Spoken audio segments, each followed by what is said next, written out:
ஆவணி பொறந்ததுக்கு அப்புறமே லைனா வந்து கல்யாண பத்திரிக்கை வந்திருக்கா. ஸோ விநாயகர் சதுர்த்திக்கு முன்னாடி நிறைய கல்யாணத்துக்கு வந்து போக வேண்டியது இருக்கு. பூஜை ரூம் கிளீன் பண்ணிட்டு மஞ்சள் குங்குமம்லாம் வச்சு எடுத்து வச்சுட்டோம்னா சாமி கும்பிடுறதுக்கு வந்து அந்த அன்னைக்கு நம்ம ரஷ் அப் பண்ணிக்க வேண்டாம் அப்படின்னு முன்னாடியே வேலையை ஆரம்பிச்சிட்டேன். பாக்கியலட்சுமி சீரியல் பாக்குறத விட்டு ரொம்ப நாள் ஆச்சு. ஆனா இப்ப தாத்தா இறந்துட்டார்ல, அது பார்க்கும்போது கஷ்டமா இருந்தது. அந்த எபிசோட் மட்டும் வந்து வச்சு பார்த்துட்டு இருந்தேன். இந்த லட்சுமி குபேர குஞ்சம் பத்தி நிறைய பேர் வந்து என்கிட்ட கேட்ட டவுட் என்னன்னா, இதுல என்கிட்ட படி மட்டும் தான் இருக்கு, நான் வந்து இந்த சங்கு சக்கர திருநாமம் இல்லாம வைக்கலாமா அப்படின்னு.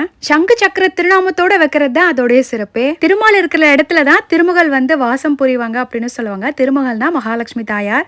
இந்த படி நம்ம வெள்ளி இல்லைனா பித்தளையில வைக்கலாம். பித்தளையில நம்ம திருநாமம் பிரிண்ட் போடுறதுக்கு படியுடைய ரேட்டுக்கு ஈக்குவலாவே வந்துடும். பச்சரிசி சேர்த்துக்கிட்டே ஏதாவது 5 வகையான மங்கள பொருளை சேர்த்துக்கிட்டே வந்து மேல 9 ₹1 காயினை நான் வந்து அடுக்கி வச்சிருக்கேன். இதை அப்படியே பூஜை ரூம்ல கொண்டு போய் வச்சு எப்போதும் போல ஆரத்தி காட்டி சுவாமி கும்பிட வேண்டியதான். இது வைக்கிறதுனால நம்மளுடைய வறுமை தீருங்கிறது ஒரு நம்பிக்கை. பாய்.